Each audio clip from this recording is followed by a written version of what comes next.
ان الحمد لله نحمده ونستعينه ونستغفره ونعوذ بالله من شرور انفسنا ومن سيئات اعمالنا من يهده الله فلا مضل له ومن يضلل فلا هادي له واشهد ان لا اله الا الله وحده لا شريك له واشهد ان محمدا عبده ورسوله اما بعد فان خير الحديث كتاب الله وخير الهدي هدي محمد صلى الله عليه واله وسلم وشر الامور محدثاتها وكل محدثة بدعة وكل بدعة ضلالة وكل ضلالة في النار. اعوذ باللہ السمیع العلیم من الشیطان الرجیم من ہمزہ ونفخہ ونفثہ بسم اللہ الرحمن الرحیم رب اشرح لی صدری ویسر لی امری واحلل عقدۃ من لسانی یفقہوا قولی. بسم اللہ الرحمن الرحیم ان اللہ وملائکتہ یصلون علی النبی یا ایہا الذین آمنوا صلوا علیہ وسلموا تسلیما. اللہم صل علی محمد وعلی آل محمد کما صلیت علی ابراہیم وعلی آل ابراہیم انک حمید مجید. اللہم بارک علی محمد وعلی آل محمد کما بارکت علی ابراہیم وعلی آل ابراہیم انک حمید مجید. اللہم ربنا آتنا فی الدنیا حسنة وفی الآخرة حسنة وقنا عذاب النار. ربنا آتنا من لدنک رحمة وہیئ لنا من امرنا رشدا. لا الہ الا انت سبحانک انی کنت من الظالمین. حسبنا اللہ ونعم الوکیل. یا حی یا قیوم برحمتک استغیث ولا حول ولا قوة الا باللہ العلی العظیم. آمین. الحمدللہ آج 15 دسمبر 2019 کو سنڈے کے دن قرآن کلاس نمبر 8 نمبر میں ہم اللہ کے فضل سے سورۃ البقرہ کا آغاز کرنے جا رہے ہیں. ہماری کلاس نمبر 7 پوری کی پوری سورۃ الفاتحہ کے اوپر تھی، چونکہ وہ قرآن حکیم کا مقدمہ ہے اور قرآن کی چند صورتوں میں سے ہے ایسی صورت جو مکمل طور پر یکمشت نازل ہوئیں. سورۃ الفاتحہ جو ہے وہ نزول کے اعتبار سے تو مکی صورت ہے، لیکن پورے قرآن کا مقدمہ ہے. قرآن حکیم میں اب جتنے بھی مضامین آئیں گے ان سب کی جڑ سورۃ الفاتحہ کے اندر آ چکی ہے. سورۃ الفاتحہ کے کنزیکٹو بعد اللہ تعالیٰ نے سورۃ البقرہ کو مصحف کی ترتیب میں رکھا ہے. اگرچہ یہ ترتیب نزولی کے اعتبار سے مدنی صورت ہے، لیکن مصحف کی ترتیب میں یہ اگر سورۃ الفاتحہ کو قرآن کا مقدمہ مانا جائے تو پہلی صورت قرآن پاک کی سورۃ البقرہ ہے. اپنے حجم کے اعتبار سے سب سے بڑی صورت ہے قرآن حکیم کی ہے، اور مضامین کی گہرائی کے اعتبار سے بھی اگر کوئی شخص سورۃ البقرہ مکمل کور کر لے تو اسے آلموسٹ پوری کے پورے قرآن پاک کی ڈاکٹرن کلیئر ہو جائے گی. اور ظاہر ہے یہ آلموسٹ 2.5 پاروں پہ پھیلی ہوئی صورت ہے. آپ کو پتہ ہے کہ قرآن حکیم میں 2/3 قرآن جو ہے وہ مکی ہے اور 1/3 قرآن جو ہے وہ مدنی ہے. اس 1/3 قرآن میں سے بھی 2/3 حصہ وہ پہلے آلموسٹ 6.5 پارے ہیں جو 4 صورتیں ہیں مدنی.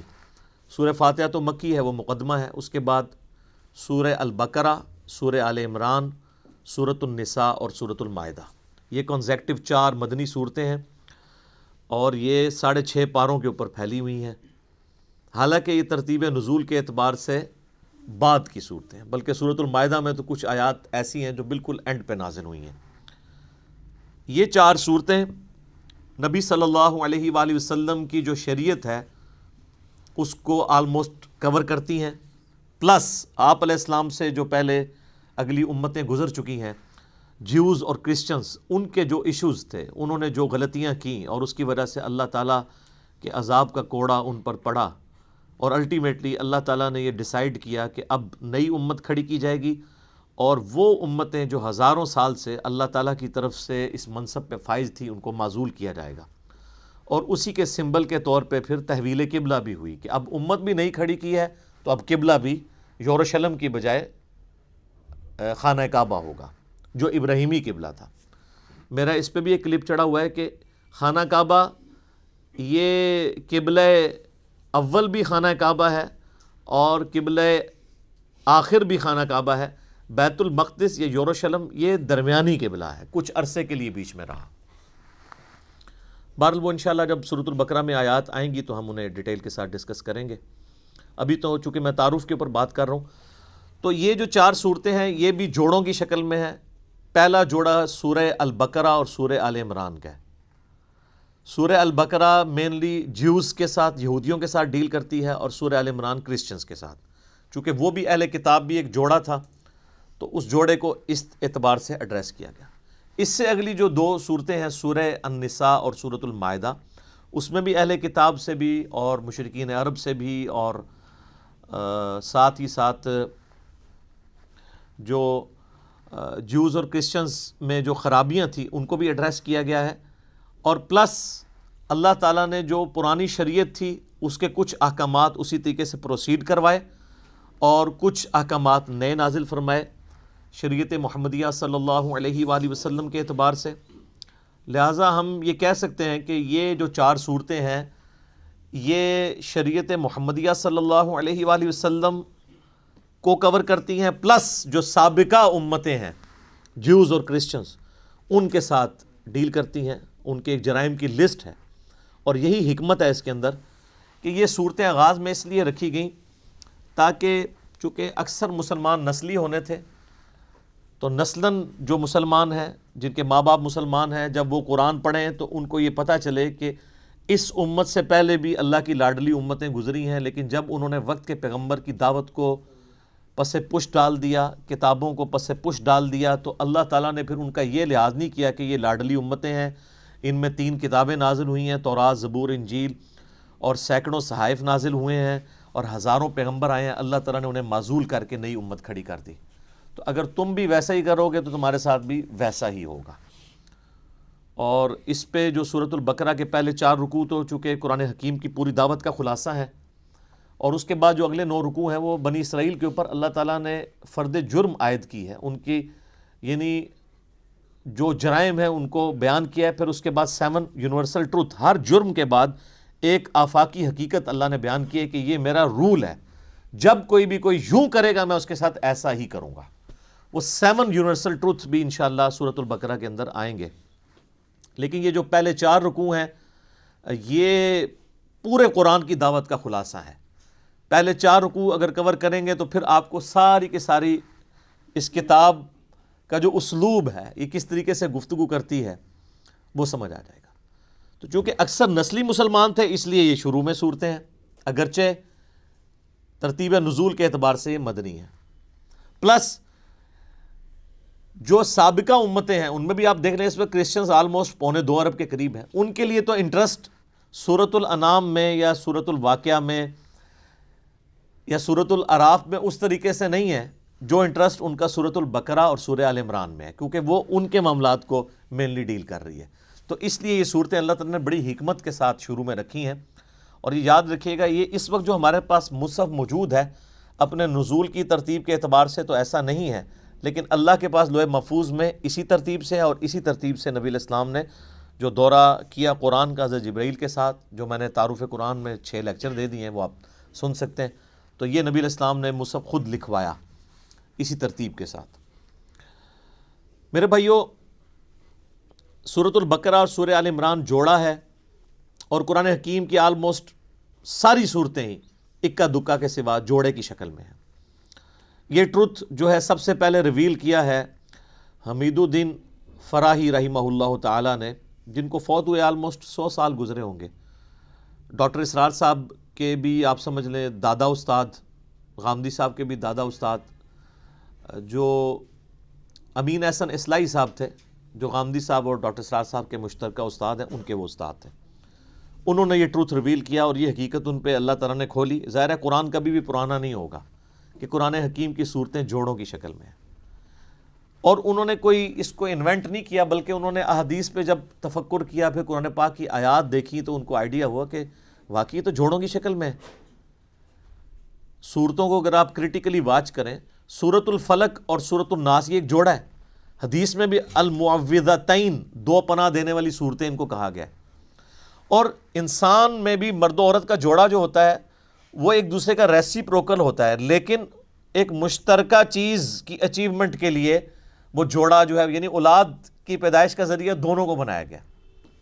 سورۃ الفلق اور سورۃ الناس بڑا پرفیکٹ جوڑا ہے. سورۃ الفلق میں ان چیزوں کے شر کے اگینسٹ اللہ کی پناہ مانگی گئی ہے جو باہر سے حملہ آور ہوتی ہیں، اور سورۃ الناس میں ان چیزوں کے شر کے اگینسٹ پناہ مانگی گئی ہے جو داخلی ہیں، جو اندر سے حملہ آور ہوتی ہیں. تو یہ دونوں چیزیں امپورٹنٹ ہیں، باہر سے حملہ ہونے والی خارجی چیزیں اور داخلی چیزیں. جوڑا ہے. سورہ بقرہ سورہ آل عمران بھی جوڑا ہے. سورۃ البقرہ میں جوز اور سورہ آل عمران میں کرسچنز. اور اس کا اشارہ بھی موجود ہے صحیح مسلم کے اندر. نبی صلی اللہ علیہ وآلہ وسلم نے فرمایا کہ قرآن حکیم کی تلاوت کیا کرو، قرآن اپنے پڑھنے والے کے لیے سفارش کرے گا. اور پھر آپ نے بالخصوص فرمایا کہ سورۃ البقرہ اور سورہ آل عمران یہ قیامت والے دن دو پرندوں اور دو بادلوں کی شکل میں چمکتے ہوئے، الزہراوین کے الفاظ ہیں، دو چمکتے ہوئے بادلوں کی شکل میں ظاہر ہوں گی اور اللہ تعالیٰ سے جھگڑا کریں گی اس شخص کے حق میں جو ان کی تلاوت کیا کرتا تھا. یہ صحیح مسلم الفاظ ہیں. اور آپ علیہ السلام نے فرمایا کہ اپنے گھروں میں اس کی تلاوت کرو، جادوگر سورہ بقرہ کو نہیں پہنچ سکتے. اور صحیح مسلم شریف میں حدیث ہے کہ جس گھر میں سورہ البقرہ کی تلاوت کی جاتی ہے وہاں سے شیطان بھاگ جاتا ہے، شیاطین بھاگ جاتے ہیں. اور یعنی یہ جادوگروں کے اگینسٹ، شیاطین کے اگینسٹ یہ سورۃ البقرہ جو ہے یہ بڑی پرفیکٹ صورت ہے. اس کے علاوہ بھی یعنی بخاری مسلم میں آپ کو اس کے کئی ایک فضائل مل جائیں گے. میں نے آلریڈی مسئلہ نمبر 112 ABC 3 لیکچرز جو ہیں وہ قرآن حکیم کی 12 صورتوں کے فضائل کے اوپر ریکارڈ کروا دیا ہے. جسے شوق ہو تو وہ ان لیکچرز کو دیکھ لے. اور مسلم شریف کے یہ بھی الفاظ ہیں کہ نبی علیہ السلام نے فرمایا کہ سورہ البقرہ کو پڑھنا برکت ہے اور اسے چھوڑ دینا حسرت ہے. یعنی اس کے اندر وہ فضائل ہیں کہ وہ کوئی محروم شخص ہی اس سے محروم رہے گا. بخاری و مسلم میں ایک اور حدیث ہے، سیدنا اسید بن حضیر رضی اللہ تعالیٰ عنہ کہتے ہیں کہ ایک رات میں سورہ بقرہ کی تلاوت کر رہا تھا تو میرے پاس ایک گھوڑا میرا بندھا ہوا تھا تو اس نے بدکنا شروع کر دیا. تو میں نے تلاوت روک دی تو وہ بالکل سٹیبل ہو گیا. پھر میں نے تلاوت شروع کی، وہ بدکنا شروع ہو گیا. حتیٰ کہ وہ کہتے ہیں میرا ایک چھوٹا سا بیٹا جو پاس ہی لیٹا ہوا تھا یحییٰ، مجھے خطرہ ہوا کہ یہ گھوڑا اس پہ نہ چڑھ دوڑے، اتنا بدکے. میں نے پھر تلاوت روک دی تو میں بڑا پریشان ہوا کہ یہ سورہ البقرہ کی تلاوت کرنے سے یہ اس طرح کے ایفیکٹ کیوں آ رہے ہیں. یہ صحیح مسلم میں بھی ہے، بخاری میں بھی حدیث ہے. تو کہتے ہیں میں نے بائی چانس ہی جب نگاہ اٹھا کے دیکھا تو مجھے اپنے اوپر ایک بہت بڑا بادل نظر آیا جس میں کئی ایک چراغ روشن تھے، اور بیسیکلی وہ فرشتے تھے. اور جب میں تلاوت شروع کرتا تھا وہ بادل نیچے آ جاتا تھا اور اس کی وجہ سے گھوڑا بدکتا تھا. تو صبح کے وقت میں نے نبی علیہ السلام سے جب یہ واقعہ بیان کیا تو آپ علیہ السلام نے فرمایا وہ فرشتے تھے جو تمہاری تلاوت سننے کے لیے آئے تھے، اور اگر تم یہ تلاوت جاری رکھتے تو وہ زمین پہ بھی اتر آتے اور عام لوگ بھی ان کو دیکھ لیتے. اچھا یہ ایکسپیرینس اب نہیں ہوں گے. اس طرح کے ایکسپیرینسز نبی علیہ السلام کے مبارک دور میں اس لیے ہوتے تھے کہ اللہ تعالیٰ ایک نئی امت کھڑی کر رہا تھا. صحیح بخاری میں حدیث ہے، عبداللہ ابن مسعود کہتے ہیں کہ ہم نے نبی علیہ السلام کے ساتھ اس حال میں کھانا کھایا ہے کہ ہم جب لقمہ توڑ کے منہ میں ڈالنے لگتے تو ہم اس کی تسبیح کی آواز بھی سنا کرتے تھے. آپ ذرا امیجن کریں کہ آپ جناب کھانا کھاتے ہوئے نوالا آپ کے ہاتھ میں اور اس میں سے آواز آ رہی ہو سبحان اللہ وبحمدہ سبحان اللہ العظیم. اب یہ ایکسپیرینسز جو ہیں وہ صحابہ کرام کو اس لیے ہوتے تھے کہ اللہ تعالیٰ نے ان میں ایمان کوٹ کوٹ کے بھرنا تھا. وہ نئی امت کھڑی کی تھی سر، اس لیے پھر ان کا پیشن آپ نے دیکھا ہے نا کہ بڑی تھوڑی سی جماعت کے ساتھ انہوں نے دنیا کی سپر پاورز الٹ کے رکھ دی ہیں. ان کو ایک لمحے کے لیے بھی شک نہیں ہوا تھا کہ ہم جو ہیں وہ کسی غلط دعوت کو لے کے چل رہے ہیں. اسی لیے تو ان کا کانفیڈنس لیول عروج کے اوپر تھا. تو جب وہ اتنے دلیر لوگ جب ٹکراتے تھے تو سامنے لوگ تو ان کا مقابلہ نہیں کر سکتے تھے. سیدنا خالد بن ولید یعنی ان کی مبارک عادت تھی جب بھی میدان جنگ میں جاتے تھے تو اپنے مخالف کمانڈر کو یہ خط لکھا کرتے تھے کہ میں ایسی فوج تم سے لڑانے کے لیے لے کے آیا ہوں کہ جتنا تمہیں عورتوں سے اور شراب سے شغف ہے نا، اس سے زیادہ وہ اپنی موت کو عزیز رکھتے ہیں، کیونکہ ان کے لیے ایک جنت استقبال کر رہی ہے۔ قرآن میں جب آیا کہ بڑھو اس جنت کی طرف جس کی چوڑائی زمین و آسمان کے فاصلے کے برابر ہے، سورۃ الحدید میں، تو سر پھر یہی کچھ ہی ہوگا۔ تو ایسی قوم کا مقابلہ کون کر سکتا تھا؟ تو لیکن اس قوم کو ایمان بالغیب سے ایمان بالشہادہ تک پہنچانے کے لیے نبی علیہ السلام کے مبارک ہاتھوں سے ایسے معجزات کروائے گئے، یا آپ کی مبارک زندگی میں ایسے معجزے ظاہر ہوئے جس سے لوگوں کو یقین آ گیا کہ نبی علیہ السلام اللہ کے سچے پیغمبر ہیں۔ بخاری مسلم میں کتنی حدیثیں ہیں آپ کی مبارک انگلیوں سے پانی کے چشمے جاری ہوتے ہوئے صحابہ کرام نے دیکھے۔ اب اگر کوئی شخص پانی کے چشمے انگلیوں سے جاری ہوتے ہوئے دیکھ لے، اور ایک پیالے میں مبارک ہاتھ رکھنے سے، بخاری مسلم کے الفاظ ہیں، جابر بن عبداللہ کہتے ہیں کہ 1500 صحابہ نے وضو کیا، جانوروں کو پانی پلایا اور سٹور کر لیا، اور اللہ کی قسم وہ پانی اتنا تھا کہ ہم 1,00,000 بھی ہوتے نا تو پانی زیادہ تھا۔ اس وقت بہرحال ہم 1500 تھے۔ اب اس طرح کے بے شمار یعنی ایکسپیرینسز، میں نے اس کے اوپر پورا لیکچر دیا ہے، مسئلہ نمبر 131 ABCD، نبی علیہ السلام کے معجزات کے اوپر، اس کے بعد پھر کرامات، استدراج، علوین، یہ ساری چیزیں کیا ہیں، ان کو میں نے ڈسکس کیا۔ تو اس طرح کے ایکسپیرینسز اس وقت ہو جایا کرتے تھے۔ پھر صحیح مسلم کے اندر ایک حدیث ہے کہ قرآن حکیم کی جو آیت اعظم ہے، آپ علیہ السلام نے ابی ابن کعب سے پوچھا کہ بتاؤ قرآن کی سب سے عظمت والی آیت کون سی ہے؟ تو انہوں نے کہا اللہ لا الہ الا هو الحی القیوم۔ نبی علیہ السلام اتنے خوش ہوئے کہ آپ نے اپنا مبارک ہاتھ ان کے سینے پہ مارتے ہوئے کہا کہ ابو منذر، تمہیں تمہارا علم مبارک ہو، یعنی بڑی آبزرویشن ہے تمہاری کہ تم نے قرآن حکیم کی سب سے عظیم ترین آیت کو، یعنی نبی علیہ السلام کے بتائے بغیر انہوں نے آبزرو کر لیا کہ یہ آیت ہے۔ پھر وہ بخاری میں، وہ بھی سورۃ البقرہ میں ہے، آیت الکرسی، آیت نمبر 255 ہے سورۃ البقرہ کی۔ پھر بخاری میں وہ بڑی لمبی حدیث ہے جو انسانی شکل میں آ کے شیطان جو ہے وہ مال جو تھا، مال غنیمت کہہ لیں، بیت المال کی جو حفاظت کے لیے حضرت ابو ہریرہ کو نبی علیہ السلام نے جو ہے وہ رکھا ہوا تھا، تو رات کے وقت وہ شیطان انسانی شکل میں آتا تھا۔ الٹیمیٹلی جب وہ پکڑا گیا تو اس نے پھر حضرت ابو ہریرہ کو ایک رشوت کے طور پہ آپ کہہ لیں، مدنی رشوت، الیاس قادری صاحب اس طرح کی چیزوں کو استعمال کرتے ہیں نا، تو ایک چھٹکارے کے لیے اس نے کہا میں تمہیں ایک وظیفہ بتاتا ہوں، مجھے چھوڑ دو تم۔ ان کا میں تو نبی علیہ السلام کے پاس پیش کروں گا تمہیں۔ ان کو نہیں پتا تھا یہ شیطان ہے، انسانی شکل میں آیا تھا، کیونکہ اس ٹائم علم غیب نہیں ہوتا تھا، یہ تو بزرگوں کو بعد میں پتہ چل جاتا ہے نا۔ تو حضرت ابو ہریرہ کو تو علم غیب کوئی نہیں تھا۔ اب نبی علیہ السلام کے پاس جب آئے، آپ نے فرمایا تمہیں پتہ ہے یہ 3 راتوں سے جو تمہارا مہمان بنا ہوا تھا نا چوری کرنے کے لیے، جو بیت المال کی آیا تھا، وہ شیطان تھا۔ البتہ جو اس نے جاتے ہوئے یہ بات کی نا کہ قرآن حکیم میں ایک آیت ایسی ہے کہ اگر تم رات کو بسترے پہ جاتے وقت تلاوت کر لو تو صبح تک اللہ تعالیٰ تمہاری حفاظت پہ ایک فرشتہ معمور کر لے گا، تو وہ ہے تو جھوٹا تھا، اس نے بات سچی کی ہے۔ تو اس سے ایک اصولی بات پتہ چل گئی کہ اگر کوئی جھوٹا شخص بھی صحیح بات کرے نا تو بات کو لینا چاہیے، بندے کو چھوڑ دینا چاہیے۔ یہاں حالت یہ ہے کہ کوئی بندہ جو ہے وہ بات کرتا ہے تو کہتے ہیں اس کی داڑھی پوری نہیں ہے تو ہم اس کی بات نہیں مانیں گے، یہ ہمارے فرقے کا نہیں ہے ہم اس کی بات نہیں مانیں گے۔ وہ یہ دیکھو بات کیا کر رہا ہے، یہ نہ دیکھو بات کون کر رہا ہے۔ یہ نبی علیہ السلام نے ہمیں تعلیم دی ہے، اور مولویوں کی کامیابی کا راز یہی ہے کہ وہ اس حدیث کے اوپر عمل نہیں کرنے دیتے، وہ فوراً ڈکلیئر کرتے ہیں یہ تو بدعتی ہے، یہ تو گمراہ ہے، یہ رافضی ہے، یہ ناسبی ہے، یہ خارجی ہے، یہ بد مذہب ہے، اس سے بچنا ہے۔ تو سب سے بڑا بد مذہب اس روئے عرض پہ اگر کوئی ہو سکتا ہے تو شیطان ہی ہو سکتا ہے نا، اور کنفرم جہنمی اگر کوئی ہو سکتا ہے تو وہ شیطان ہے۔ تو نبی علیہ السلام فرمایا ہے جھوٹا ہے، بات سچی کی ہے۔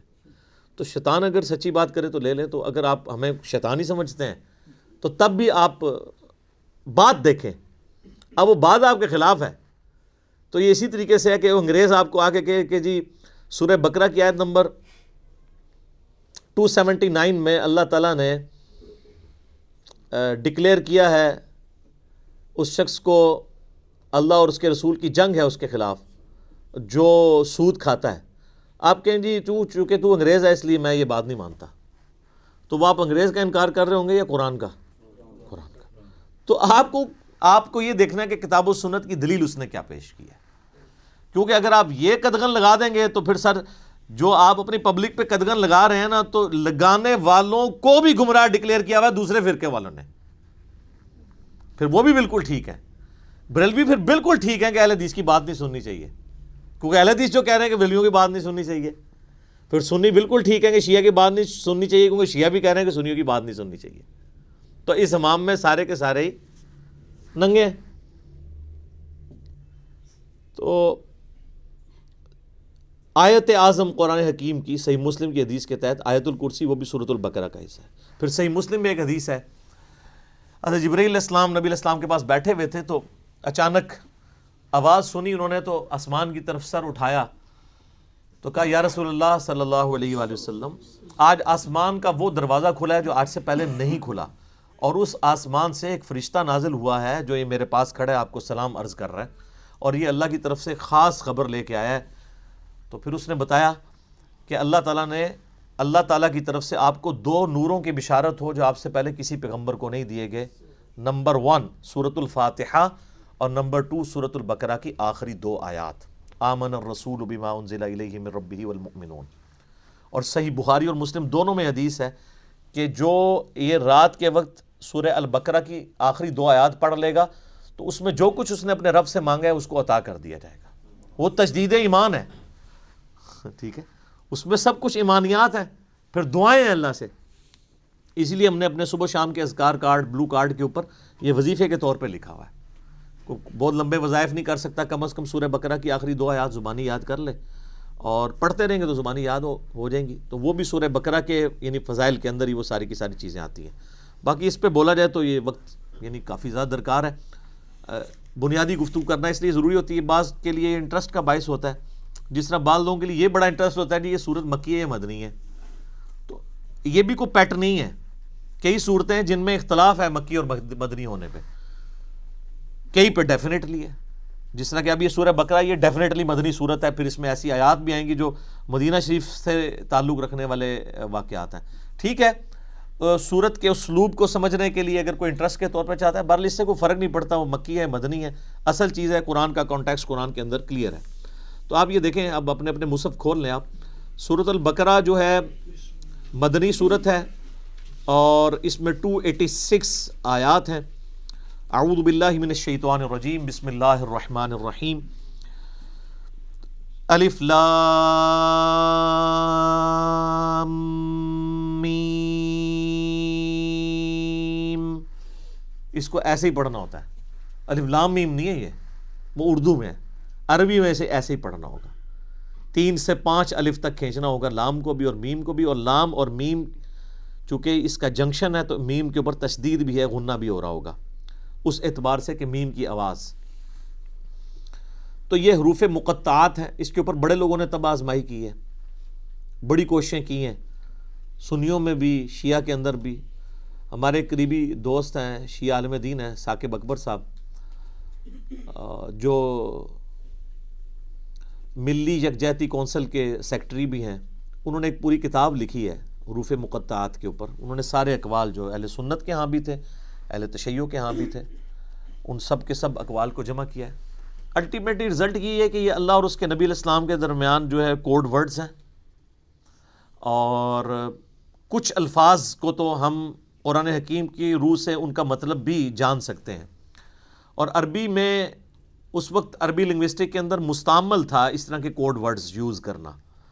تو اس لیے کبھی بھی مشرکین عرب نے اس کے اوپر اعتراض نہیں کیا کہ یہ اس کا مطلب بتایا جائے ہمیں، کیونکہ ان کے بھی کوڈ ورڈز چلتے تھے. کچھ کا بتا بھی دیا گیا، جس طرح کہ جو سورہ نون ہے، سورۃ القلم بھی جسے کہتے ہیں، پارہ نمبر 29 میں، تو اس میں صاحب الحوت کا ذکر آیا، یعنی مچھلی والے. کون؟ سیدنا یونس علیہ السلام. اور سورہ الانبیاء میں حضرت یونس کا نام ہے ذن نون، نون والا. جیسے ہم کہتے ہیں نا ذل جلال یا ذل جلال، حالت رفع میں پڑھا جائے گا ذل جلال، جلال والا اللہ کا نام ہے. تو وہاں پہ ذن نون، نون والا. تو نون والا کون؟ وہ سورہ القلم میں، اس میں آغاز ہی کس سے ہوتا ہے؟ نون والقلم وما یسطرون. تو اس پہ تو اجماع امت ہے کہ وہاں نون سے مراد مچھلی ہے. اور عرب میں اس طرح کے کوڈ ورڈز یوز ہوتے تھے. مثلا یہ جو توئیں ہیں نا، یہ سانپ کے لیے سمبل کے طور پہ استعمال ہوتا تھا. اس کی شکل بھی آلموسٹ دیکھ لینا، کوبرا سانپ اگر ایسے کھڑا ہو اور یوں اس کی دم ہو تو یہ سمبل استعمال ہوتا تھا عرب میں. اور آپ مزے کی بات دیکھیں کہ جتنی صورتوں میں حضرت موسیٰ علیہ السلام کے واقعات آئے ہیں نا، سورۃ القصص ہے، سورہ طٰہٰ ہے، طٰہٰ بھی توئیں سے سٹارٹ ہو رہی ہے. اسی طریقے سے سورۃ القصص، طٰ، سین، سب میں طٰ آپ کو نظر آئے گی. تو اس اعتبار سے کسی حد تک آئیڈیا، لیکن چونکہ یہ انٹرسٹ کی چیزیں ہیں، اس سے کوئی قرآن پاک کی تعلیمات میں فرق نہیں پڑتا. سورہ ال عمران کی آیت نمبر 7 ہے کہ محکمات ہیں اور متشابہات ہیں. محکمات جو ہیں وہ کتاب کی اصل ہیں، ان کے اوپر توجہ دو، اور جو متشابہات ہیں ان کا معاملہ چھوڑ دو، ان کے اوپر ایمان لے کے آؤ. بس اللہ کے حضور دعا کرتے ہیں اہل ایمان، ربنا لا تزغ قلوبنا بعد اذ ہدیتنا وہب لنا من لدنک رحمہ انک انت الوہاب. آمین. تو اسی طریقے سے یعنی بڑے بڑے لوگوں نے، یعنی اہل تشیع جو ہیں وہ ذاکرین، علماء نہیں یہ حرکت کرتے، ذاکرین الف لام میم سے آل محمد مراد لیتے ہیں. اور اسی طریقے سے بعض جو اہل علم ہیں شیعہ اور سنیوں کے ہاں، وہ کہتے ہیں الف جو ہے یہ اللہ کے لیے ہے، اور جو میم ہے یہ محمد کے لیے ہے، اور لام جو ہے وہ جبریل کی جو لام ہے نا اینڈ پہ. اور وہ کہتے ہیں یہ چیز یعنی اسٹیبلش تھی کہ جب کوئی کسی کی طرف خط لکھتا تھا نا، تو اس کے کوڈ ورڈ کے طور پہ جو لکھنے والا ہے اس کے نام کا بھی پہلا حرف لیا جاتا تھا، اور جس کی طرف لکھا جاتا ہے اس کے نام کا بھی پہلا حرف لیا جاتا تھا، اور جو بیچ میں میسنجر ہوتا تھا لے کے جانے والا اس کے نام کا آخری حرف ہوتا تھا. تو وہ بالکل فٹ ان بیٹھتا ہے. اللہ کا پہلا حرف الف، اور محمد کا پہلا حرف میم صلی اللہ علیہ وآلہ وسلم، اور جبرائیل کا آخری حرف لام. تو یہ بڑے لوگوں نے اس کے اوپر کام کیا ہے. ایون امام ابن تیمیہ نے بھی اس کے اوپر کافی طب آزمائی کی ہے، بڑے لوگوں نے کیا ہے. تو اتنی گفتگو کافی ہے میرا خیال ہے. اصل تو میسج کو سمجھنے کی ضرورت ہے. ذالک الکتاب لا ریب فیہ، یہ وہ کتاب ہے جس میں شک کی کوئی جگہ نہیں ہے. دیکھیں کتنے جاہ و جلال کے ساتھ کتاب اوپن ہو رہی ہے. کانفیڈنس لیول آپ کتاب کا دیکھیں. کتاب سٹارٹ ہو رہی ہے کہ بھئی یہ کتاب جو آپ پڑھنے جا رہے ہو کوئی شک نہیں. کوئی شک کیوں نہیں؟ اس کی وجہ یہ کہ اس کتاب کے اندر جو کانفیڈنس اور جو سچائیاں بیان ہوئی ہیں نا، وہ اپنا آپ منوا لیتی ہیں. اور اس میں یہ بھی امپلائڈ تھا کہ جو سابقہ امتیں ہیں نا، جیوز اور کرسچنز، ان کو اس میں کوئی شک نہیں ہے. جس طرح کہ سورہ الانعام میں آتا ہے کہ نبی علیہ السلام کو ایسے پہچانتے ہیں جس طرح اپنے بیٹوں کو. اور سورۃ الاعراف میں آتا ہے کہ یہ اس نبی کو، نبی امی کو اپنے اندر پا رہے ہیں جس کی صفات وہ تورات اور انجیل کے اندر پڑھتے تھے. یعنی یہ کتاب کوئی شک نہیں ہے کہ یہ وہی کتاب ہے. مراد یہ کہ یہ وہی کتاب ہے جس کی پروفیسیز تورات اور انجیل کے اندر موجود تھی. کوئی شک نہیں ہے. ان معنوں میں بھی بے شک یہ وہی کتاب ہے جس کا تمہیں انتظار تھا، اور ان معنوں میں بھی کہ یہ اللہ کی طرف سے نازل ہوئی ہے، اس میں کوئی کنٹراڈکشن نہیں ہے، یہ اللہ کی کتاب ہے. دونوں اعتبار سے یہ شک سے پاک ہے. جو سورہ النساء کی آیت نمبر 82 میں بھی آگے چل کے آئے گا کہ اگر قرآن کسی اور کی طرف سے آتا اللہ کے سوا تو تم اس میں بڑا اختلاف کثیر پاتے. یعنی اس کی آیات آپس میں ٹکرا رہی ہوتی، ایک مضمون کچھ اور کہہ رہا ہوتا، دوسرا اس کے بالکل اپوزٹ. تو اتنی موٹی کتاب بغیر ٹکراؤ کے یہ اللہ کا کلام ہے. اور پھر اس کا جو کانفیڈنس لیول ہے نا، یہ کئی لوگوں کو بڑا اپیل کرتا ہے. یہ عبد الرحیم گرین جو ہے نا، مسلمان ہوئے ہیں نا، جو اس وقت انگلینڈ کے اندر بہت بڑے ایک مسلمان اسکالر ہیں، وہ ایسا بندہ ہے کہ یعنی اس وقت جتنے لوگ مسلمان ہوئے ہیں نا، بڑے ہائی ٹیر پہ لوگ، ان میں اس طرح کا بندہ کوئی نہیں ہے. یوسف ایسٹس اگر ہیں تو یوسف ایسٹس جو تھے امریکن یعنی پروٹیسٹنٹ ایک پریسٹ تھے، وہ مسلمان ہوئے ہیں. لیکن یہ جو عبد الرحیم گرین ہے نا، اس نے دنیا کے سارے مذاہب پریکٹیکلی پھرے ہیں. یہ 4 سال تک بدھسٹ بھی رہے ہیں، کرسچن بھی رہے ہیں، سارے مذاہب پھر کے اینڈ پہ یہ اسلام کی طرف آئے ہیں. آپ ان کی لائف سٹوری بھی انگلش میں رکھی ہوئی ہے جو انہوں نے سنائی ہے. تو وہ عبد الرحیم گرین کہتے ہیں کہ جب مجھے قرآن یعنی جب میں نے پڑھنا شروع کیا نا، تو میں یعنی قرآن پاک کے کانفیڈنس سے بڑا متاثر ہوا کہ یہ بڑے یعنی پیشن کے ساتھ بات کرتا ہے. نمبر 1. نمبر 2، وہ کہتا ہے قرآن میں اس طرح کا ربط نہیں ہے جو انسانی کتابوں میں ہوتا ہے، کیونکہ قرآن کا سٹائل خطبے کا ہے، جو میں پہلے ایڈریس کر چکا ہوں. یہی بات اس نے جوشوا نے بھی کی، جس کا پچھلے دن ہم نے کلپ بھی چڑھایا تھا. How Bible led me to accept Islam. تو وہ بھی یہ کہتے ہیں قرآن کا جو کانفیڈنس ہے نا کہ ایسا کرو تو کامیاب ہو, ایسا نہیں کرو گے تو یہ ہو جائے گا. آپ یقین کریں دنیا میں سخت سے سخت طبیعت والے بندے کی کتاب اٹھائیں نا, اس میں آپ کو وہ اعتماد اور وہ پیشن نظر نہیں آئے گا جو کتاب اللہ کے اندر آپ کو نظر آتا ہے. یہ خدا الہ مالک رب ہی اپنی مخلوق سے اس طریقے سے بات کر سکتا ہے. انسان جتنا مرضی بڑا ہو جائے وہ اس طریقے سے گفتگو کر ہی نہیں سکتا, چاہے بھی تو نہیں کر سکتا. یہ اس کتاب کے اندر زور ہے. لا ریب فیہ ھدی للمتقین. اگر فی ہی کو آپ آگے ملا لیں, لا ریب پہ آپ وقف کر لیں تو پھر یہ معنی بنے گا کوئی شک کی جگہ نہیں ہے. فی ہی ھدی للمتقین, اس میں ہدایت ہے پرہیزگاروں کے لیے. فی کو پیچھے کر لیں تب بھی معنی میں کوئی فرق نہیں پڑتا. ھدی للمتقین, یہ قرآن ہدایت ہے ان لوگوں کے لیے جو ڈر جائیں. یہ ترجمہ اصل ترجمہ ہے اس کا. وقار عربی میں کہتے ہیں نا بچنے کو. اچھا ہم جب کہتے ہیں نا قرآن میں ہدایت ہے پرہیزگاروں کے لیے, یہ ترجمہ کر رہے ہوتے ہیں. اچھا تو جو نان پرہیزگار ہیں ان کے لیے ہدایت کہاں ہے؟ سوال ہے نا. تو اس کا معنی ہی غلط کیا گیا. اس کا ترجمہ مولانا مودودی رحمہ اللہ تعالیٰ نے بالکل ٹھیک کیا کہ یہ کتاب ہدایت ہے ان لوگوں کے لیے جو ڈر جائیں, چاہے وہ کافر ہے, چاہے مسلمان ہے, چاہے گناہ گار ہے, چاہے نیکوکار ہے. کئی نیکوکار ہے پرہیزگار ہیں لیکن ہر الٹا کام کر رہے ہیں کیونکہ وہ متقی نہیں ہے. پرہیزگار یعنی جو آپ نے لائسنس رکھے ہوئے ہیں, داڑھی, شلوار ٹخنوں سے اوپر, تسبیح, ٹوپی, یہ لائسنس ہی ہے نا کسی کی پرہیزگاری کا. آج دنیا میں کسی کو جج کرنے کا طریقہ کیا ہوتا ہے؟ بڑا نیک ہے, وہ کیا دیکھ رہے ہوتے ہیں؟ یہی کچھ دیکھ رہے ہوتے ہیں, گیٹ اپ. حالانکہ تقویٰ تو ادھر ہوتا ہے, وہ تو اللہ کو پتہ ہے ریاکاری کے لیے کر رہا ہے, دکھلاوے کے لیے کر رہا ہے, کس لیے کر رہا ہے. بہرحال جو دنیا کے لائسنس ہیں ان میں جو پرہیزگار ہیں ان میں سے کئی لوگ ہیں جو متقی نہیں ہیں. تو ھدی للمتقین, یہ ہدایت ہے ان کے لیے جو ڈر جائیں. جو بھی ڈر جائے اس کو لیے قرآن کے اندر ہدایت ہے, اور جو نہ ڈرے اس کے لیے قرآن میں کوئی ہدایت نہیں. یہ بڑی خطرناک بات ہے. قرآن سٹارٹ اس سے لے رہا ہے کہ قرآن میں ہدایت اس کے لیے ہے جو ڈر جائے, اور جو نہیں ڈرے گا کوئی ہدایت نہیں. آگے چل کے آئے گا شہر رمضان الذی انزل فیہ القرآن ھدی للناس وبینات من الہدی والفرقان. رمضان کا مہینہ وہ ہے جس میں قرآن نازل ہوا ھدی للناس, پوری انسانیت کے لیے ہدایت ہے. وہاں تو متقی کا بھی ذکر نہیں آیا, پوری انسانیت چاہے کافر ہے چاہے مسلمان ہے.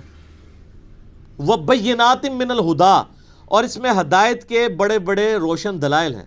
والفرقان, اور حق اور باطل میں تمیز کرنے والی کتاب ہے یہ. اچھا یہ الفرقان نبی الاسلام بھی ہے. صحیح بخاری میں حدیث ہے محمد فرق بین الناس, محمد صلی اللہ علیہ وآلہ وسلم لوگوں میں حق اور باطل میں فرق ہے. یہ کتاب بھی الفرقان ہے. تو ھدی للمتقین, ان کے لیے ہدایت ہے جو ڈر جائیں. اس کا کیا مطلب ہے؟ کہ جو شخص زندگی میں غور و تفکر کے بعد اس رزلٹ پہ پہنچے کہ مجھے میری مرضی کے بغیر کسی نے پیدا کیا اور اس نے اس فیس آف ارتھ میں مجھے پٹ کر دیا, اور یہ میری آبزرویشن ہے کہ سب لوگوں نے مرنا ہے, تو اگر سب لوگوں نے مر جانا ہے تو مر کے کس اگلی ایسی زندگی میں جانا ہے؟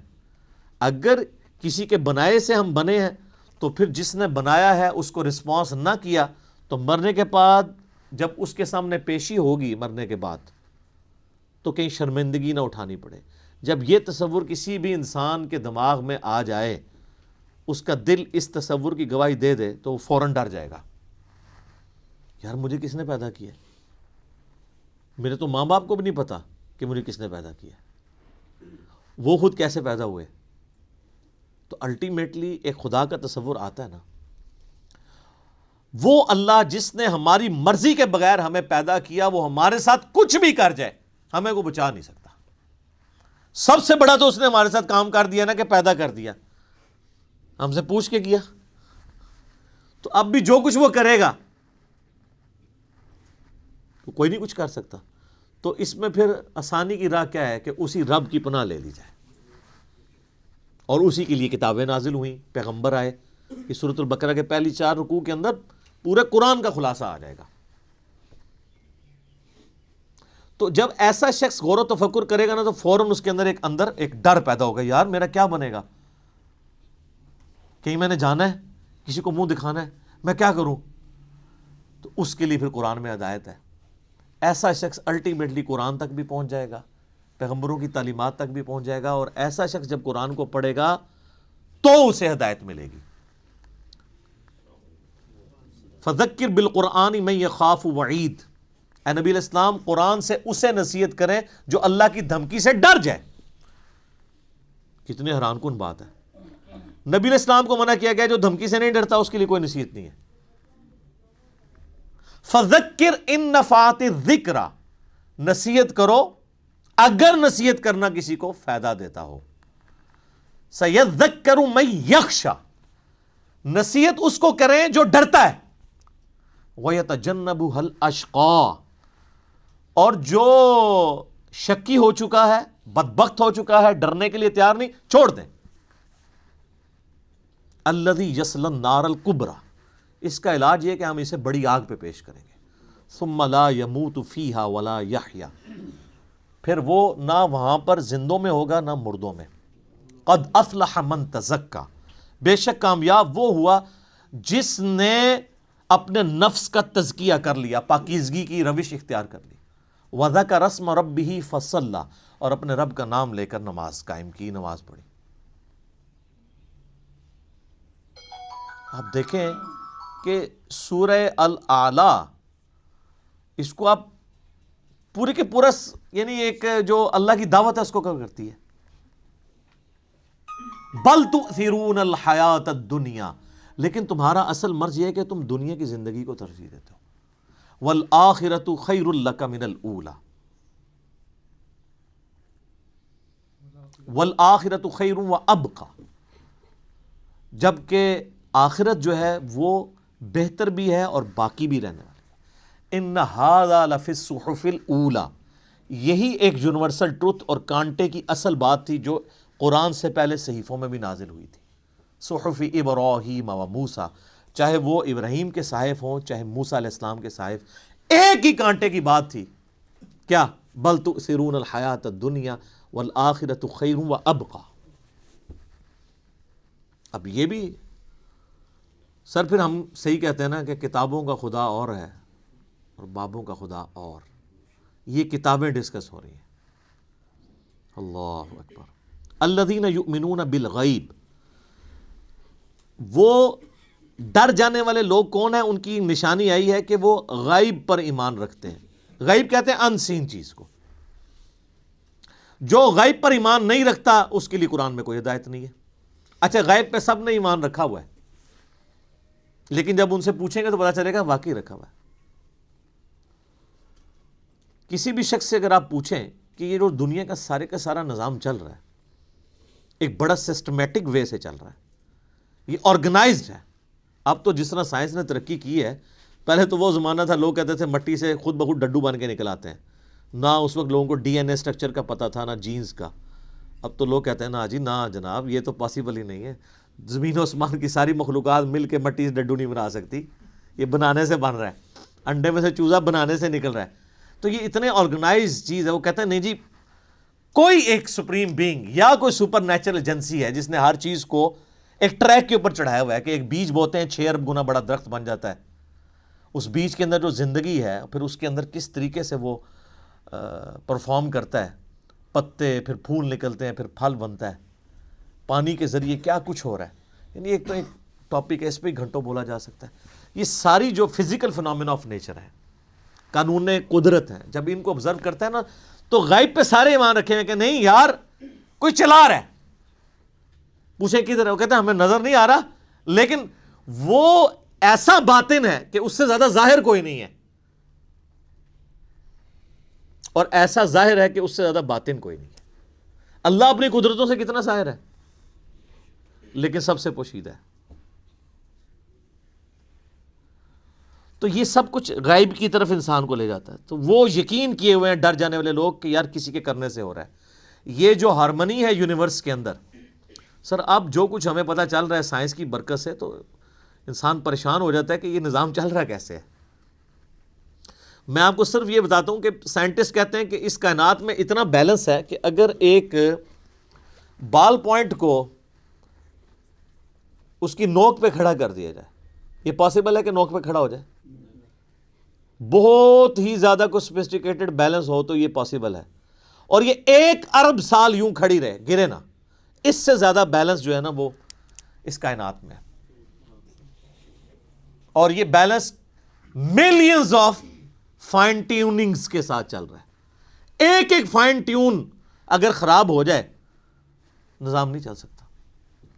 یعنی پانی کو اگر آپ دیکھیں تو پانی کی جتنی پراپرٹیز ہیں, کیمیکل پراپرٹیز, فزیکل پراپرٹیز, ہر ایک فائن ٹیون ہے. اس کی گریوٹی ڈسٹرب ہو جائے ختم. یہ فضا کے اندر جو آکسیجن اور نائٹروجن کی مقدار ہے, نائٹروجن زیادہ ہو جائے یا آکسیجن کم ہو جائے, کوئی زندہ رہ سکتا ہے؟ یہ بھی ایک فائن ٹیوننگ ہے.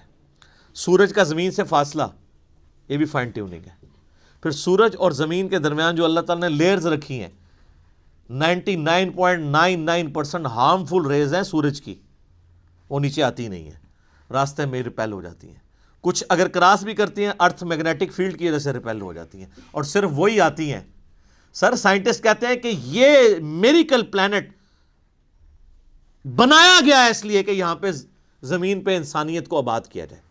وہ کہتے ہیں یہ پلان کے بغیر ہو ہی نہیں سکتا. اس کو لائف کے لیے, لائف ایگزسٹ کرنے کے لیے فیزیبل بنایا گیا ہے.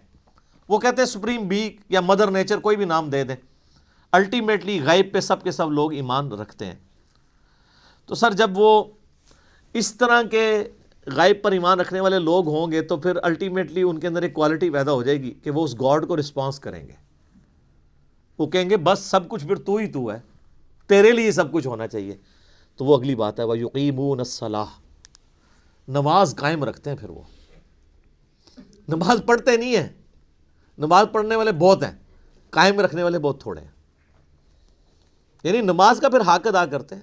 ایک تو اس میں ظاہر ہے سب سے بہتر چیز وہی ہے, یعنی پاکیزگی کا اعتبار سے اور پھر پروٹوکول سے نماز پڑھنا. پھر اس کے بعد نماز پڑھنے کے بعد جب آپ حقوق العباد کے معاملات میں آئیں گے تو آپ واقعی جس خدا کو آپ نماز کے اندر مانے ہوئے تھے, نماز کے باہر بھی اسی خدا سے ڈرتے ہوئے آپ ہیرا پھیری نہیں کریں گے, ڈنڈی نہیں ماریں گے, رشتہ داروں کے حقوق نہیں دبائیں گے, ماں باپ کے ساتھ بد اخلاقی نہیں کریں گے, بیوی بچوں کے حقوق نہیں سلب کریں گے, کسی کی جائیداد نہیں ہتھیائیں گے, کسی کو دھوکہ نہیں دیں گے, دودھ میں پانی نہیں ملائیں گے, حرام خوری نہیں کریں گے. یہ سب کی سب چیزیں نماز قائم کروا رہی ہوں گی آپ سے. تو نماز قائم کرتے ہیں. اور یہ جو الصلاۃ ہے نا جی, اس کا ترجمہ ویسے انگلش میں لوگ پریئر کر دیتے ہیں. پریئر اپروپریٹ ٹرانسلیشن بن ہی نہیں سکتی الصلاۃ کی. اردو میں ہم یا فارسی میں نماز کہتے ہیں. الصلاۃ بیسیکلی ورشپ ہے. ہم اللہ کی پریئر نہیں کرتے, ورشپ بھی کرتے ہیں پلس پریئر. نماز پریئر تو ہوتی ہے دعائیں, جس طرح کرسچنز آپ دیکھیں اپنے گرجوں میں جا کے میوزک کے ساتھ بھی دعائیں کر رہے ہوتے ہیں, وہ صرف پریئر ہے, وہ نماز نہیں پڑھ رہے ہوتے. ہم نماز پڑھتے ہیں صلاح, جس میں پریئر بھی ہوتی ہے اور ورشپ. ورشپ ہوتی ہے کہ آپ جس کو اپنا الہ مانے ہوئے اس کے سامنے پوسچرز بناتے ہیں. تو ہم اپنے خدا کے سامنے پوسچرز بناتے ہیں نا, قیام کی حالت میں کھڑے ہوتے ہیں, اس طرح بھی پوسچر بناتے ہیں, ایسے بھی پوسچر بناتے ہیں, چاہے وہ ربنا لک الحمد کے بعد بنا لیں یا قیام میں بنا لیں, پوسچر یہ بھی ایک بناتے ہیں ارسال الیدین والا. پھر گھٹنے پہ ہاتھ رکھ کے رکوع کی حالت میں اللہ کے سامنے پوسچر بناتے ہیں. پھر الٹیمیٹلی اپنا ماتھا زمین پہ رکھ کے پوسچر بناتے ہیں. پھر بیٹھ کے پوسچر بناتے ہیں. یہ سارے کے سارے جو پوسچرز ہیں ہماری ادائیں ہیں, اور پھر ہر ادا کے اندر ہم اذکار بھی کر رہے ہوتے ہیں, پریئرز بھی کر رہے ہوتے ہیں. تو پریئر پلس پوسچرز یہ مل کے ورشپ اور عبادت اور صلاح بنتی ہے. وَمِمَّا رَزَقْنَاهُمْ يُنْفِقُونَ, اور وہ خرچ کرتے ہیں اس رزق میں سے جو ہم نے ہی ان کو دیا تھا. کیا بات ہے, ساتھ ہی کہہ دیا کہ اگر کر رہے ہو تو کسی کو اکڑ نہ آ جائے, دیا بھی ہمارا ہوا ہے. اور اس میں یہ چیز بھی امپلائڈ ہے کہ جو شخص گاڈ کانشیسنس رکھے گا, تقوی رکھتا ہوگا نا, وہ جیب ضرور ڈیلی کرے گا. انسان جیب وہیں ڈیلی کرتا ہے, پیسہ وہیں پہ خرچ کرتا ہے جہاں اس کا کوئی مفاد ہو. اب جس کا یہ یقین ہی نہیں ہے کہ اللہ تعالیٰ نے مجھے یہ مال خرچ کیا ہوا واپس لوٹانا ہے 700 گنا یا اس سے بھی بڑھ کے قیامت والے دن، وہ تو نہیں جیب ڈھیلی کرے گا۔ تو قرآن میں آیا کہ اپنے دیے ہوئے مال میں سے جو اللہ نے تمہیں دیا ہے خرچ کرو، لیکن ہم لوگ لوگوں کے دیے ہوئے مال میں سے خرچ نہیں کرتے، اپنے اوپر لگاتے ہیں۔ یہ کچھ ہو رہا ہے۔ کتنے لوگ ہیں، ایک امام مسجد صاحب تھے، ان کا فون آیا ایک دفعہ اکیڈمی میں، کئی سال پہلے کی بات ہے، کہتے ہیں جی اس آیت نے میری زندگی بدلی ہے۔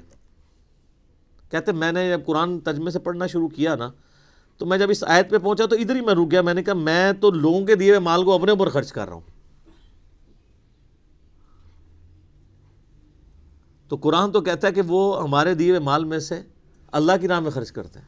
کہتے ہیں اس دن میں نے طے کیا کہ میں نے کوئی تنخواہ نہیں لینی، فی سبیل اللہ نمازیں اور قرآن لوگوں کو پڑھانا ہے، اور جو میرے اپنا کوئی میں نے سورس آف انکم مینیج کیا میں اس میں سے نکال کے اللہ کی راہ میں دیتا ہوں۔ یہاں آپ دیکھ لیں علماء کتنی لگژریس لائف انجوائے کر رہے ہیں، اور نام لیتے ہیں جو بیت المال سے تو خلفۂ راشدین کا خلیفہ بھی وظیفہ آتا تھا۔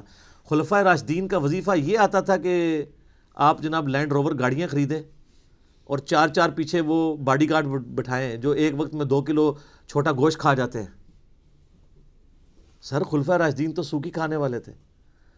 ایک عام مہاجر کا جو وظیفہ تھا وہ خلفۂ راشدین کا لگا ہوا تھا۔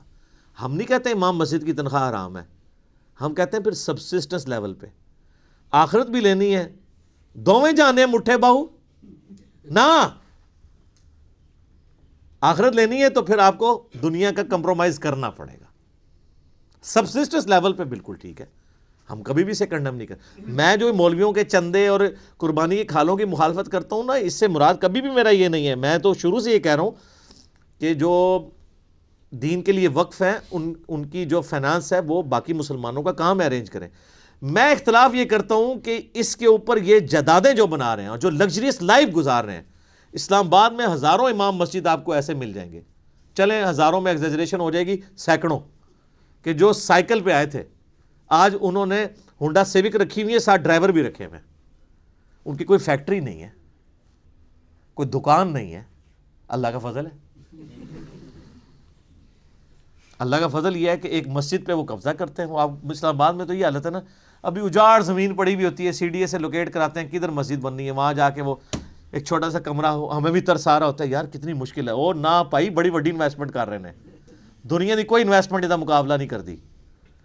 اجاڑ میں جا کے ایک چھوٹا سا کچا سا کمرہ بنا کے بیٹھ جاتے ہیں، ایک چھوٹا سا وضو خانہ ہوتا ہے، پرانے سے لوٹے، ایک باتھ روم، وہ بھی ٹین کا بنا ہوا، لیکن سر 5-6 سال جب گزرتے ہیں وہاں پہ ایک عالی شان مسجد ہوتی ہے اور ایک بہت بہترین قسم کی رہائش ہوتی ہے، جو اگر اسلام آباد میں آپ کو لینی پڑ جائے تو 40-50 ہزار روپیہ اس رہائش کا کرایہ ہوگا، وہ اس مولوی صاحب کی فری ہوتی ہے، اور ایون اس کے اندر جو بل آ رہے ہیں وہ بھی مسجد انتظامیہ دے رہی ہوتی ہے۔ لاکھ روپے کا ایک ایوریج پیکج وہ لے رہا ہوتا ہے، تنخواہ جو ہے وہ تو ویسے ہی ہوتی ہے نا چونگا۔ اور اس کے علاوہ جو جمعے کی نماز کے بعد جو لوگ ویسے وہ مٹھی میں رکھ کے چلے جاتے ہیں وہ اولادہ سے، ٹھیک ہے نا۔ تو یعنی ایک پورا ایک سسٹم ہے جو اس کے اوپر چل رہا ہے، تو ہم کہتے ہیں سبسسٹنس لیول کے اوپر لائف گزاریں۔ پھر آپ نام لیں خلفائے راشدین کا،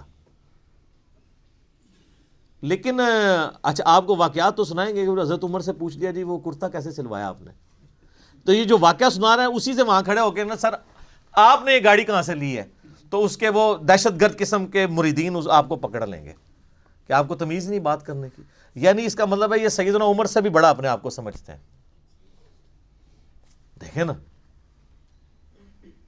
تو پھر ہمیں واقعات کیوں سناتے ہیں آپ اگر خود آپ عمل نہیں کرتے؟ تو اللہ کے دیے ہوئے مال میں سے اس کی راہ میں خرچ کرتے ہیں۔ بخاری مسلم میں حدیث ہے، انسان کہتا ہے میرا مال میرا مال میرا مال، اور تیرا مال تو نبی علیہ السلام فرمایا وہ ہے جو تو نے کھا لیا یا پہن کے بوسیدہ کر لیا یا اللہ کی راہ میں خرچ کر کے قیامت والے دن کے لیے سٹور کر لیا اللہ کے ڈیوائن بینک میں، باقی تو تیرے ورثہ کا مال ہے۔ بخاری اور مسلم دونوں میں حدیث ہے کہ انسان کے 3 دوست ہیں، ایک ہی قبر میں ساتھ جاتا ہے، وہ اس کے اعمال ہیں، باقی اس کا مال اور اس کے رشتہ دار وہ باہر ہی رہ جاتا ہے۔ تو جس نے ساتھ جانا ہے اس کے ساتھ پھر پکی یاری لگانی چاہیے نا۔ اللہ اکبر۔ نبی علیہ السلام کی حدیث ہے بخاری اور مسلم میں، نبی علیہ السلام نے فرمایا اے اللہ محمد اور آل محمد کو بس اتنا ہی رزق دینا کہ ان کی روح اور جسم کا رشتہ برقرار رہے۔ کیوں؟ آپ علیہ السلام زیادہ مال کو اوائڈ کرتے تھے، آپ کی فقر کی زندگی تھی، اور یہ فقر اڈاپٹڈ تھا۔ اما عائشہ کہتی ہیں خیبر کے بعد تو وسعت ہو گئی تھی، لیکن حضور کی وفات تک ہماری حالت ہے، بخاری مسلم دونوں میں حدیث ہے، بعض اوقات 1 مہینہ، بعض اوقات 2، بعض اوقات 3 مہینے بھی ہمارے گھر میں چولہا نہیں جلتا تھا، 2 کالی چیزوں، کھجور اور پانی پہ گزارا ہوتا تھا، اور کھجور بھی کوئی پیٹیاں یا ٹوکرے نہیں، 2 کھجوریں صبح اور 2 شام کو بس، اور 1 میٹھا پانی کا پیالہ صبح اور 1 شام کو، یہ ٹوٹل رزق تھا۔ میٹھا پانی اس وقت ایک ایشو تھا، دور سے بھر کے لانا پڑتا تھا۔ اور اس میں مجھے بتائیں، حضور کی بیویاں حضور سے شکایت نہ کرتی تو کیا کرتی؟ لیکن جب شکایت کی، سورۃ العذاب میں اللہ تعالیٰ نے ڈانٹ پلائی، ایسی ڈانٹ پلائی کہ یہاں تک کہا کہ اے نبی ان کو کہو کہ میں تمہیں مال دے کے چھوڑ دیتا ہوں۔ ہائے ہائے ہائے! اور حضور آئے ہیں، بخاری مسلم کے الفاظ ہیں، کہ عائشہ جاؤ اپنے باپ سے مشورہ کرنا ہے کر لو، اللہ نے تو مجھے کہہ دیا اگر تم اس طرح ہی فقر کی زندگی گزارنا چاہتی ہو میرے ساتھ رہو، تو ادروائز میں تمہیں چھوڑ دیتا ہوں مال دے کے۔ انہوں نے کہا میں اللہ، اس کا رسول اور آخرت کو چاہتی ہوں۔ وہ قرآن میں یہ آیا تھا، اگر تم اللہ، اس کے رسول اور آخرت کو چاہتی ہو تو پھر اسی طریقے سے نبی کے ساتھ گزارا کرو۔ تو آپ کی بیویاں اگر آپ کے ساتھ غصہ کھائیں نا تو صبر کیا کریں۔ نبی کی بیویاں، نبی کی تربیت یافتہ بیویاں، ان کے ساتھ اگر یہ معاملہ ہو سکتا ہے تو ہماری بیویاں تو پھر ان سے بہت دور ہیں۔ تو یہ فقر کی زندگی نبی علیہ السلام کی اسی لیے اڈاپٹڈ تھی۔ والذین یؤمنون بما انزل الیک، اے نبی علیہ السلام وہ لوگ ہیں جو ایمان لاتے ہیں اس پر جو آپ کی طرف نازل ہوا، وما انزل من قبلک، اور اس پر بھی جو آپ سے پہلے نازل ہوا۔ اچھا، ادھر یہ نہیں آیا کہ اور اس پر بھی جو آپ کے بعد نازل ہوگا، اس کا مطلب ہے کہ نبوت ختم ہو چکی ہے۔ وَبِالْآخِرَةِ هُمْ يُوقِنُونَ، اور آخرت کی زندگی کے اوپر وہ یقین رکھتے ہیں۔ سر دیکھیں، کتابوں پر ایمان لاتے ہیں اور آخرت پر کیوں؟ آخرت پہ ایمان لانا کافی نہیں ہے، یقین ہونا ضروری ہے۔ یقین نہیں ہوگا آپ کا قبلہ درست نہیں ہوگا۔ یقین کو آپ اسی طریقے سے سمجھ لیں کہ اگر آپ کو کہیں نا کہ یار استری، گرم استری کو اگر ہاتھ لگ جائے نا تو ہاتھ جل جاتا ہے، اور کسی کا جلا ہوا ہاتھ دکھا بھی دیا جائے تو صرف ایمان ہی ہوگا یہ آپ کا، کیونکہ آپ نے خود جلتے ہوئے نہیں دیکھا۔ یقین کے لیے آپ کو استری کے اوپر ہاتھ رکھنا پڑے گا، گرم استری پہ۔ اس کے بعد جو آپ کو یقین آئے گا تو آپ ٹھنڈی استری کو بھی ہاتھ نہیں لگائیں گے، چیک کریں گے نا۔ تو یہ ہے یقین، آخرت کا یقین انسان کا قبلہ درست کرتا ہے، ایمان والا معاملہ۔ اچھا، قادیانی اس کے اندر بھی جو ہے وہ 2 نمبری کرتے ہیں۔ وہ بالآخرۃ ہم یوقنون میں وہ کہتے ہیں کہ یہ جو آخرہ اس سے مراد ہے جو اس کے بعد نازل ہوا، حالانکہ وہ قرآن کے اسلوب میں بیٹھتا ہی نہیں ہے۔ ویسے کوئی بےمانی کرنا شروع کر دے علیحدہ بات ہے، وہ تو قرآن اپنے اسلوب میں بالکل کلیئر ہے۔ اب اس میں دیکھ لیں آپ، عقیدہ توحید بھی کلیئر ہے، عقیدہ رسالت بھی کلیئر ہے، کیونکہ آیا کہ ایمان لاتے ہیں جو تم پہ نازل ہوا، اور عقیدہ آخرت بھی۔ جو بنیادی اسلام کے 3 عقائد ہیں وہ سورہ بقرہ کے، میں نے کہا تھا پہلے 4 رکوع جو ہیں نا وہ قرآن کی دعوت کا خلاصہ ہیں، آلموسٹ 40 کے قریب آیات، لیکن پہلی 4 آیات کے اندر ہی کتنی مضامین کی گہرائی موجود ہے۔ تو آپ سے پہلے یعنی تورات اور انجیل اور باقی صاحب یعنی اولڈ ٹیسٹمنٹ، نیو ٹیسٹمنٹ، اس میں بھی ایمان لاتے ہیں، اور آپ پہ جو نازل ہوا۔ ظاہر ہے کہ جوز اور کرسچنز کو چونکہ یہ پتہ تھا کہ اللہ کی کتاب ہے، پروفیسیز موجود تھیں۔ ایون آج کی آپ انجیل مقدس اٹھائیں، جو انارکلی سوسائٹی، جو بائبل سوسائٹی جو ہے انارکلی لاہور، اس میں اولڈ ٹیسٹمنٹ، نیو ٹیسٹمنٹ اور صحائف جو ہیں وہ بنی اسرائیل کے پیغمبروں کے، انہوں نے انجیل مقدس کے نام سے آلموسٹ اتنی والیوم کی ہے، لیکن وہ باریک رائٹنگ ہے، قرآن سے 3 گنا بڑی وہ کتاب ہے۔ آپ اس میں ابھی بھی آپ اولڈ ٹیسٹمنٹ میں تورات کے اندر چلے جائیں، ڈیوٹرانومی چیپٹر نمبر 18 کی جو ہے وہ آیت نمبر 18 پڑھ کے دیکھ لیں۔ اے موسیٰ علیہ السلام، میں تیرے ان کے یعنی امتیوں کے بھائیوں میں سے تیری مانند ایک رسول اٹھاؤں گا، تو وہ یعنی بنو اسرائیل میں سے نہیں بلکہ بنو اسماعیل میں سے۔ میں قرآن کے تعارف میں اس کے اوپر چونکہ بول چکا ہوں، آپ دیکھیں۔ اسی طریقے سے گاسپل آف جان جو ہے نیو ٹیسٹمنٹ میں، اس میں چیپٹر نمبر 15 سے لے کے 18-19 تک آپ کو نبی علیہ السلام کے علاوہ کے حوالے سے پروفیسیز ملیں گی حضرت عیسیٰ علیہ السلام کی، کہ جی مجھے تم سے ابھی بہت کچھ کہنا ہے لیکن تم اس کے متحمل نہیں ہو۔ جب وہ دنیا میں ہستی تشریف لائیں گی، میں تمہارے آسمانی جو باپ ہے یعنی خدا سے یہ بات کروں گا کہ وہ ہستی تم میں آئے اور وہ تمہیں وہ چیزیں سکھائیں گی جس کے ابھی تم متحمل نہیں ہو، وہ اللہ تعالیٰ ان کے منہ میں اپنا کلام ڈالے گا. وہ اپنی خواہش نفس سے کچھ نہیں کہیں گی، وہ وہی کہیں گی جو اللہ ان کو وہی کرے گا. وہی جو ہم کہتے ہیں نا وَمَا يَنطِقُ عَنِ الْهَوَىٰ إِنْ هُوَ إِلَّا وَحْيٌ يُوحَىٰ. تو نبی علیہ السلام، اور اس میں الفاظ ہیں کہ وہ دنیا میں میرا نام روشن کریں گی. حضرت عیسیٰ علیہ السلام کا نام پھر دیکھیں کیسا روشن ہوا ہے. ان کے اوپر جو جیوز نے تہمتیں لگائی تھیں وہ اس کتاب نے دور کی، اور کرسچنز نے جو ان کے نام پہ شرک کھڑا کیا تھا اس کو بھی دور کیا. تو حضرت عیسیٰ ابن مریم علیہ السلام، اللہ تعالیٰ نے اس قرآن کے ذریعے ان کا نام دنیا میں روشن کیا.